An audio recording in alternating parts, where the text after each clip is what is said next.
श्वेता तिवारी की बेटी पलक तिवारी अब किसी पहचान की मोहताज नहीं है।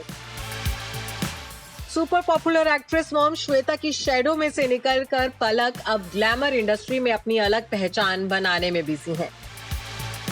फैशन के रैंप से लेकर म्यूजिक वीडियोस तक में पलक की सिजलिंग अदाओं का जादू देखने को मिल रहा है।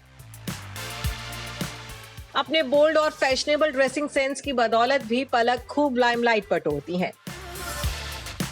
इसी बीच पलक अपनी बयानबाजी के चलते भी सुर्खियों में छा रही हैं। आपको याद होगा कि बीते दिनों ही पलक ने अपने सौतेले पिता और श्वेता तिवारी के दूसरे पति अभिनव कोहली के बारे में खुलकर बातें की थी और अभिनव कोहली पर अपनी भड़ास भी निकाली थी कि कैसे अभिनव उनके परिवार के लिए मुसीबत बन गए। वहीं अब पलक ने हाल ही में अपने एक इंटरव्यू में अपने पापा राजा चौधरी के साथ रिश्तों को लेकर भी बात की है। बरसों से पिता से दूर रह रही पलक ने अपने इंटरव्यू में बताया है कि पिता राजा चौधरी के साथ उनका रिश्ता किस तरह से सामान्य हो रहा है, वो कैसे नए सिरे से अपने पिता को समझने की कोशिश कर रही हैं। इसके साथ ही पलक ने पिता के गुस्से और एग्रेसिव नेचर को लेकर भी बात की है। अपने इंटरव्यू में पिता राजा चौधरी के बारे में बात करते हुए पलक कहती हैं कि पापा पहले की तुलना में काफी शांत हो गए हैं, अब वो ज्यादा एग्रेसिव नेचर के नहीं रहे। हम साथ मिलकर एक नई शुरुआत करने की कोशिश कर रहे हैं। सभी चाहते हैं कि हम बाप बेटी की जोड़ी एकदम परफेक्ट बन जाएं। ऐसा होगा, लेकिन इसमें लंबा समय लगेगा। इसकी वजह ये है कि हम दोनों एक दूसरे से काफी समय से दूर हैं। हमारे बीच कुछ दूरियां हैं जिन्हें हम वक्त के साथ खत्म करने की कोशिश करेंगे। मतलब साफ है कि अब पलक के दिल में से अपने पिता राजा चौधरी को लेकर कड़वाहट पूरी तरह से खत्म हो चुकी है।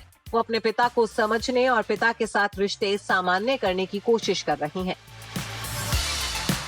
आपको बता दें कि राजा चौधरी अब मुंबई में नहीं बल्कि अपने होम टाउन मेरठ में रहते हैं। बीते साल वो बेटी पलक से मिलने के लिए मुंबई भी आए थे। दोनों की मुलाकात तब एक होटल में हुई थी। राजा चौधरी पूरे 13 साल बाद बेटी से मिले थे। इतने लंबे वक्त के बाद राजा जब अपनी बेटी से मिले थे तो वो काफी इमोशनल भी हो गए थे। इसके बाद उन्होंने पलक के साथ अपनी तस्वीरें शेयर करके एक इमोशनल पोस्ट भी लिखा था। बता दें कि बीते दिनों पलक ने अपने इंटरव्यू में मां श्वेता तिवारी की स्ट्रगल को लेकर बात की थी। साथ ही सौतेले पिता अभिनव कोहली पर भी तंज कसा था। तब पलक ने कहा था कि अगर उनके घर में कोई और कमाने वाला होता तो मां को रेयांश को घर पर छोड़कर काम पर नहीं जाना पड़ता। अब वो अपने परिवार के लिए कमाना चाहती हैं ताकि उनकी मां और भाई के हर सपने पूरे हो सकें। Bureau report E24।